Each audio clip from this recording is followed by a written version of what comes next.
Hello guys, welcome to our special bonus episode of Biz Focus.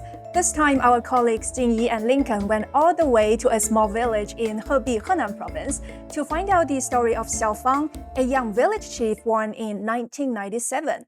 Online, she's known as the viral village chief, and in real life, she's leading changes as the CEO, she jokes, of Sanjia village, helping her neighbors live a better life and earn more.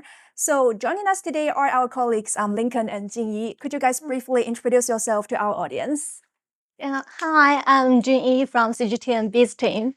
And I'm Lincoln Humphries from Global Business, anchoring quite a bit, but also getting out in the field and doing fun things like this. Yeah, thank you guys so much for joining us. Lincoln, this is your third trip to a rural area in China, right? So what are the differences that you were noticed comparing with your previous two trips? The previous trips were more environmentally focused, sort of very focused on the farming and looking at stuff like that. So that was really nice to get a more human-focused story. I mean, all the stories are a human interest at the end of the day, but this one was very much focused on the village, the people in there, a little bit of food as well, and some fresh produce, which was really nice to enjoy. And I got my hands on to help cook some as well, but very much focusing on the people there. In particular, one person who really stood out, and it was kind of a feature piece on her in particular and what she's done for her community there. Yeah, can't wait to hear more stories. And Jingyi, what brought you there this time? Yeah, it's about the one he mentioned that stand out is Xiao Fang, the village head, as you mentioned. And actually, she's my age, like 24, and has been working for 5 years.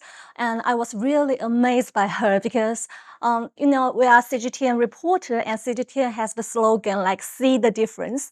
But obviously, Xiao Fang is indeed making the difference in the lives of people in Sanjia village. So she'll make some small efforts in each of her video. And this time we joined her for her latest initiative to open a restaurant for the seniors in the village.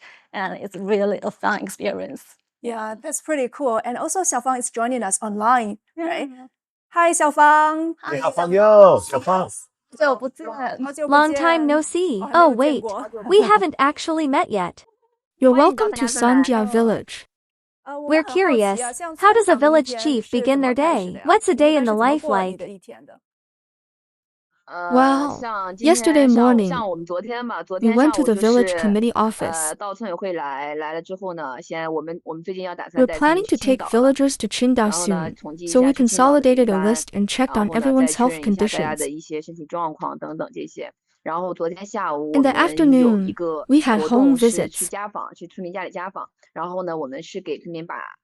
We brought food to villagers for their dinner. So we spent the afternoon preparing and then started deliveries around 5:30 p.m. It was about 9 p.m. Sounds really busy. Is the whole village going to Qingdao together? Not the whole village. Since Qingdao is pretty far, 4 long trips like this, we usually just take some of the villagers. That's such a great idea. Were there many similar activities when you guys were there? Yes, when we were there, Lincoln was around too. There was a launch party, and he got on stage and did a rap. Wow, remember that? It's a cool show. Show us later to our audience too. What a fulfilling day. Since our audience includes many overseas listeners, Xiao Fang, are you curious about how rural governance works abroad? Lincoln's from Australia. Maybe you can compare experiences. Actually, when Lincoln was around, I wanted to ask him if they have village chiefs over there, or similar roles, and what kind of responsibilities they usually have. What are the major differences between Chinese village governance that you see between the difference between Chinese and Australians? Yeah, it was nice to ponder that while working with Xiao Fang. Well, watching her work very, very hard. I think the jobs here in local government, the equivalent in Australia would be a local councillor looking after a particular, not necessarily one village, but perhaps several villages. But given what I saw from Xiao Fang doing, it really looked like she had to look after so much more, a much bigger job for one person. So it's a really, really big job. That seemed to be a bigger difference. I mean, for certain disputes between neighbors and things like that, or more personal gripes and issues in Australia or perhaps in other Western countries, and I can't speak for other countries that I haven't really spent as much time, but those issues might just be directly referred to the police. Or if it's not a police matter, if it's not criminal matter, then basically sort it out between yourselves. It's not, the government stays out of things that are between person to person or neighborhood disputes. And then if it is something that's big enough, well, you take them to court, or perhaps there's a civil dispute resolution or mediation you could look into, which would then involve lawyers. Whereas here, I guess, getting the lawyers out of it, I think that's a pretty good idea. Yeah. Do you feel your work is especially busy? Lincoln shared that in Australia, they have lawyers and all kinds of specialists to share this kind of workload. But for you, it seems like you're handling many things by yourself every day. How does that feel? Wow, I do have colleagues helping out. Compared with Australia, where jobs are divided more clearly and in detail, our work is more service-oriented. We focus on what the villagers need. If they want something done, we try our best to make it happen.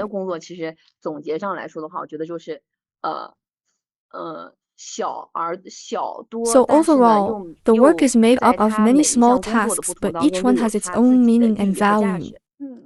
That sounds really tough. I think in both China and abroad, every approach to rural governance has its strengths and weaknesses. Each culture has its own way. I was hoping Xiao Fang can share some details, like what kind of issues villagers usually come to you for.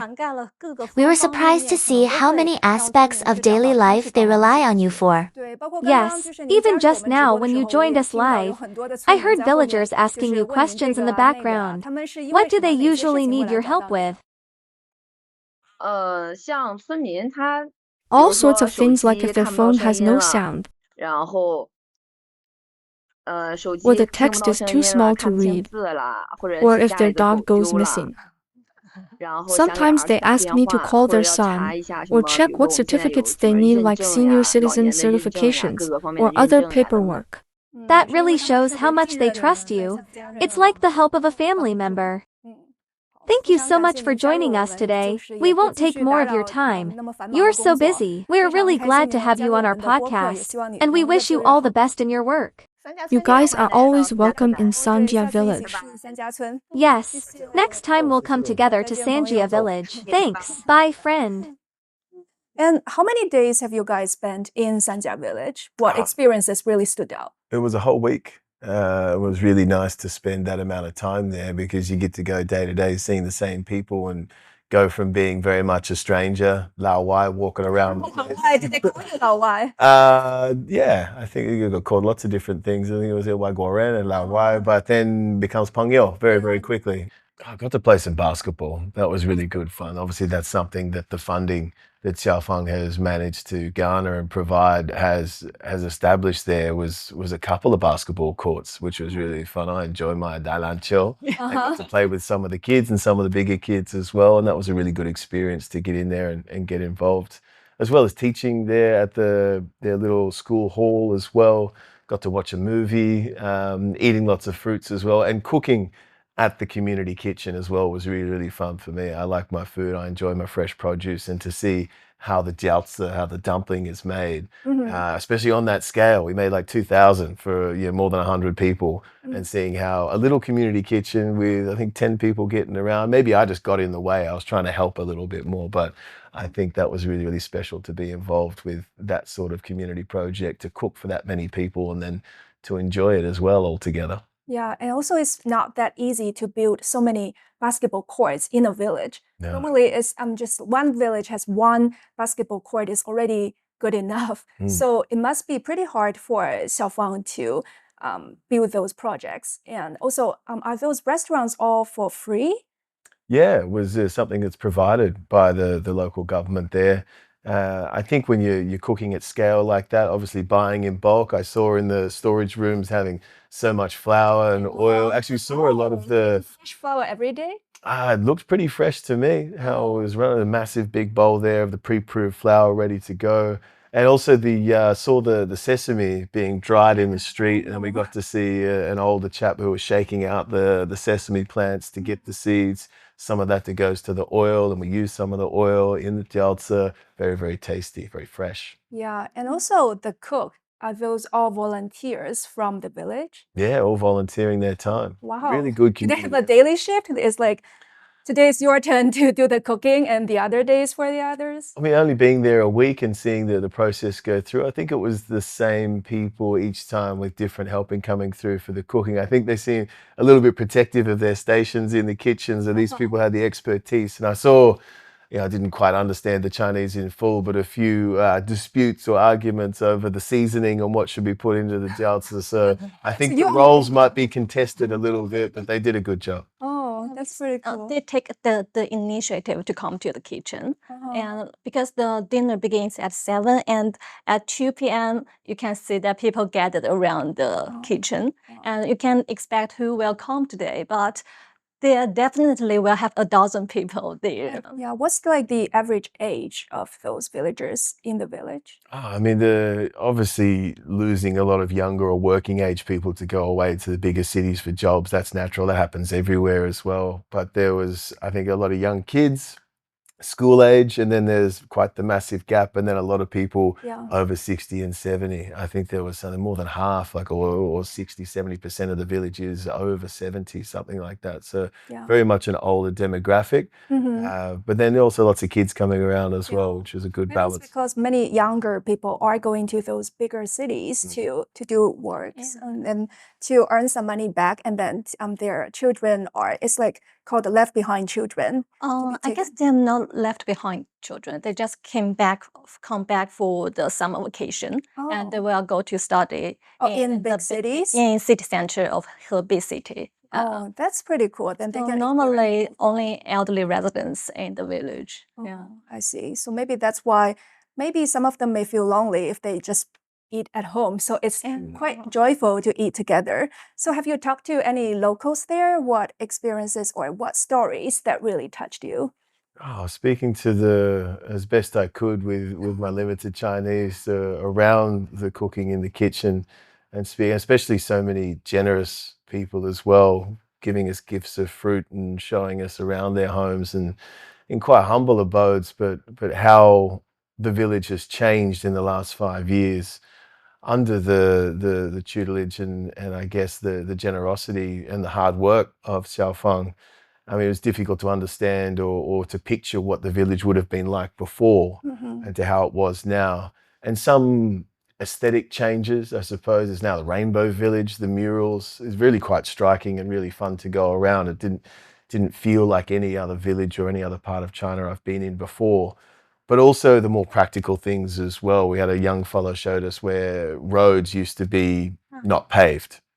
And then now, I don't think we saw an unpaved road within the center of the village anyway. All of the necessary roads and the amenities there were upgraded into proper paved roads. That makes such a difference. Yeah, it's not just about the policies or the numbers. It's like how those children in the villages spend their joyful childhood, whether they have slides or also the rainbow. The rainbow you mentioned, is it the rainbow wall in a village? There's a few. The whole village the whole village is a sea of rainbows with some inspirational slogans and murals around. There's one mural that is Xiao Fang with an image of her pulling back, I guess, like a canvas, to so lovely. Exemplify the change that she's brought or uncovering the potential of the village. Yeah, some really nice artistic work and high quality artistic work as well, where she managed to pull local artists, I assume, in to do it. They did a really good job. I bet that there must be many visitors coming there to take pictures, right? Yeah, it's like a tourism hotspot there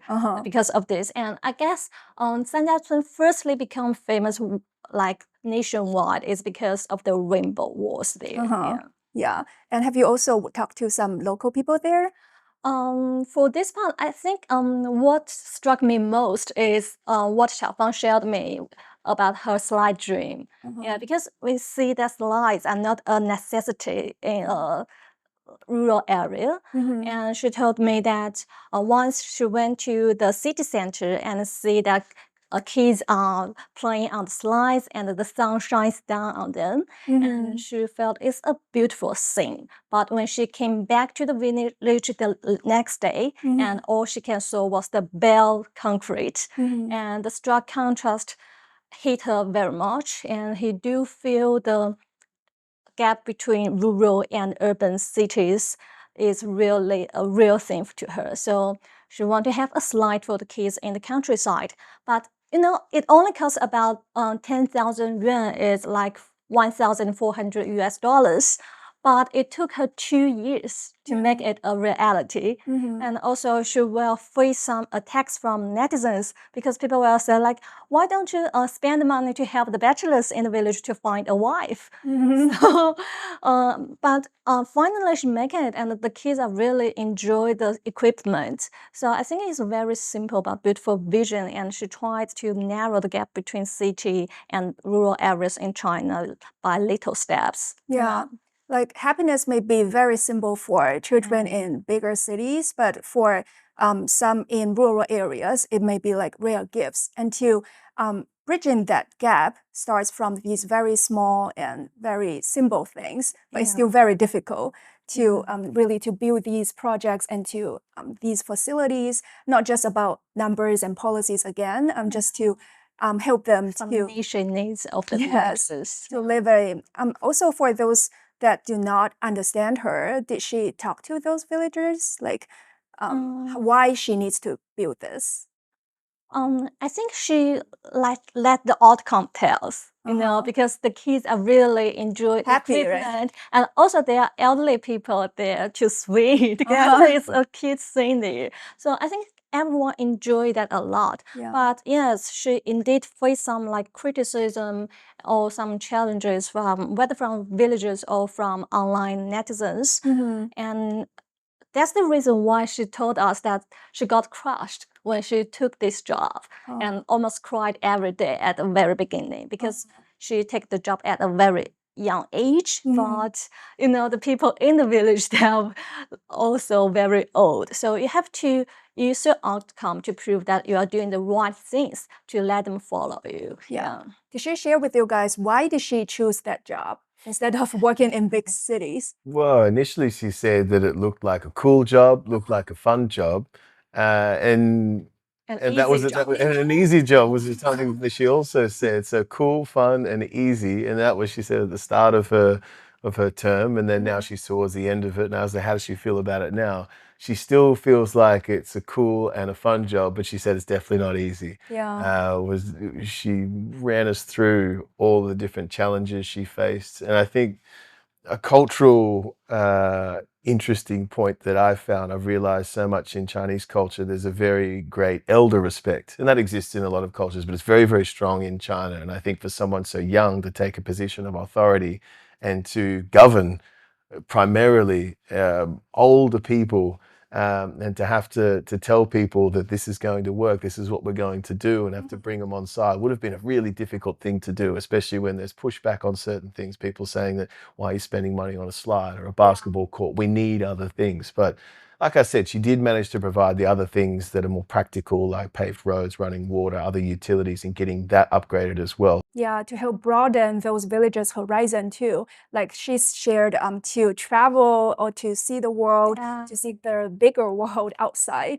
So yeah, it's pretty touching, all these efforts. And also like, do you think that her model is a one-off success, or can such a model be copied like everywhere or other places, other rural areas in China? I certainly hope so. And I think that the basic template of what she's done, the ideas and how she's brought online attention to I guess, to attract sponsorship and investment, that's certainly one way to do it. And looking at the resources they have and how to use them effectively.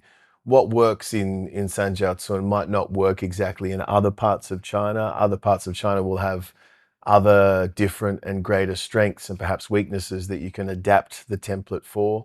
But I think the basic idea of injecting some more youth-oriented focus, getting some younger ideas, experience always counts. It's always very, very strong, and you can't discount lived experience and what older people and more experienced people can bring to a job, and their ideas will always have merit. But I think there's also a great deal of merit and a great deal of power in bringing some younger ideas and some fresh rejuvenation into these rural areas to see what can be done. Yeah, just to try first. And also you mentioned about her online account is quite popular. So how did she translate those like traffic into financial benefits to the village? So when you get that sort of success, sure, it's good to bring in tourism perhaps and bring more attention to what's needed, and then maybe get some government support and make a bit more noise. You know, the squeaky wheels get the grease, but also getting some private support as well and private investment. I think that's a really, really powerful way to do it, which helps everybody there. You know, Hiya's getting a good bit of exposure for their products and what they're doing. Yeah, those companies get a lot out of this. So it's really, really good for them to provide these materials as well. And I hope that other bigger companies are seeing this model and seeing what they could do to other parts of China as well, because I'm sure there's plenty of other rural parts of China that need new fridges, new air conditioners. So help them out, and those companies will get a lot out of it, I'm sure. That's truly true. So she can shoot those videos and to let the larger audience to see what their needs are, right? Yeah, it's a win-win cooperation for the both sides. Yeah. And I think especially for a village with little labor force and limited natural resources, I think if you can get the attention from the website, actually will connect you to more resources. Yes. And the other thing that I'd like to talk about is that sometimes maybe we have some very stereotypical ideas of how local governance should look like.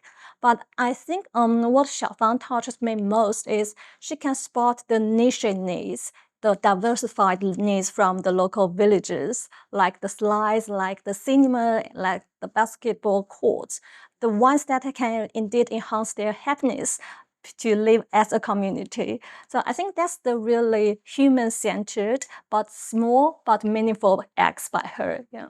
Yes, true. All of these very little things that can still bring her, bring those villagers huge happiness. And you guys both mentioned that more and more young people are actually coming back to their villages, right? Yeah. So what does that mean for the village and for the young people themselves? Especially like comparing with the hustle and bustle working in bigger cities. You guys have spent a week in the village. What are the differences that you feel? Actually, I do envy their job because I think they're indeed making changes to people's life.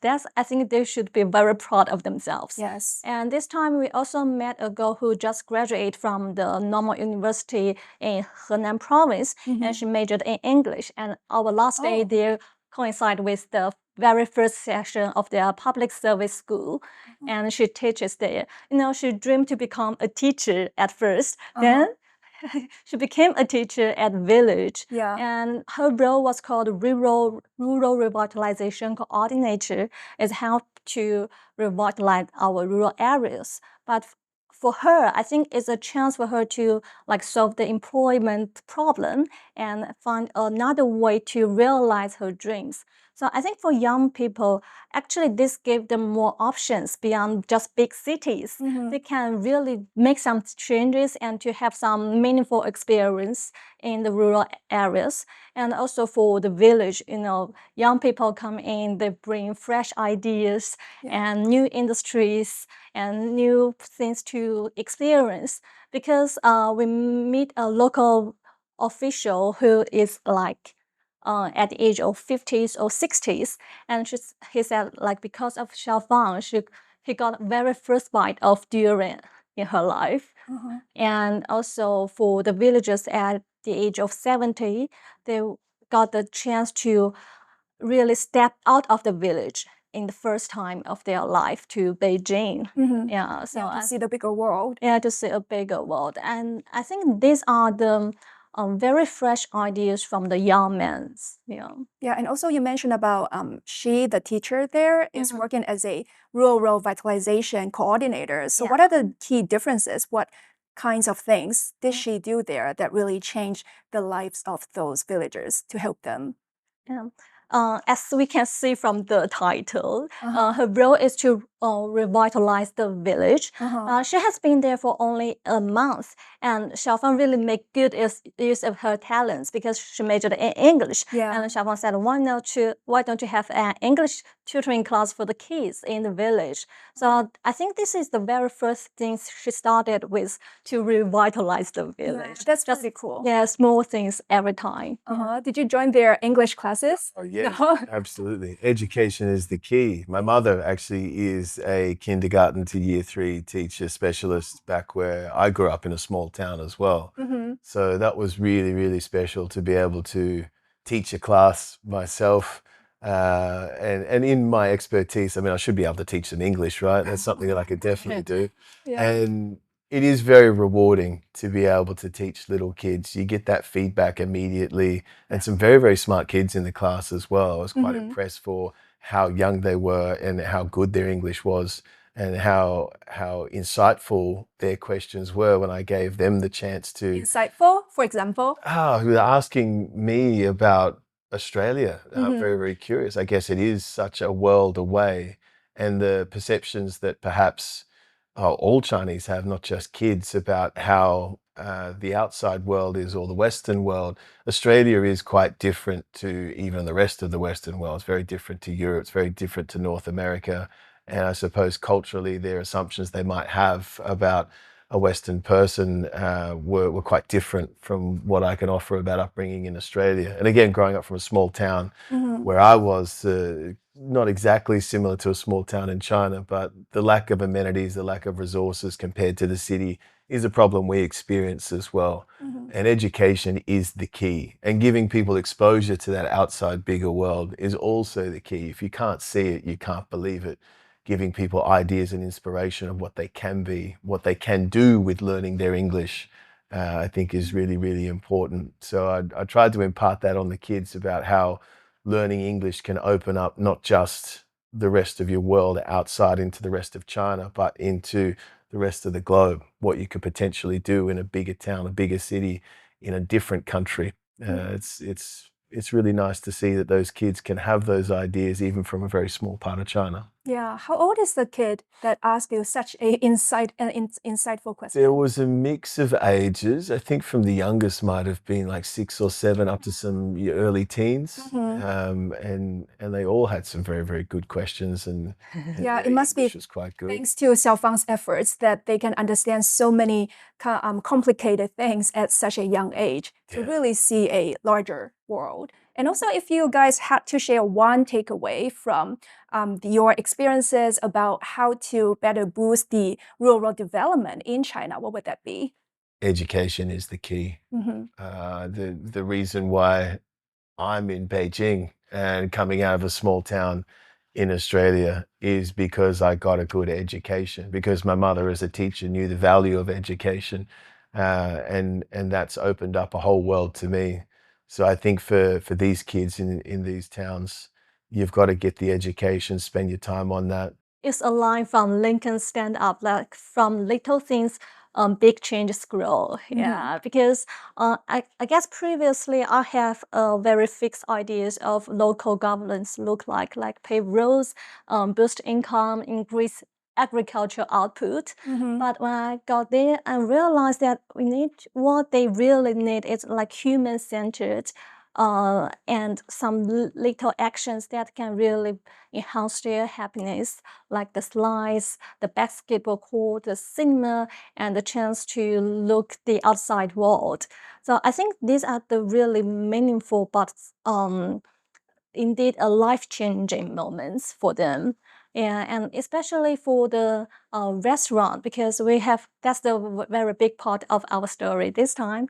And we spent the time there and I found for the elderly people, because most of them, they eat alone at home. And Xiao Fang told me many of the villagers, they will drink the same pot of soup for like for 3 meals or for 4 meals even, and they'll have very like hard bread to chew. So it's a time for them to eat with dignity but also is a social hub for them to exchange stories, to communicate, to have a reason to gather together, to share the hum of life. Yeah, to share all those delicious food and also to share the happiness with each other together. So thank you guys so much for sharing these very touching and also very firsthand stories.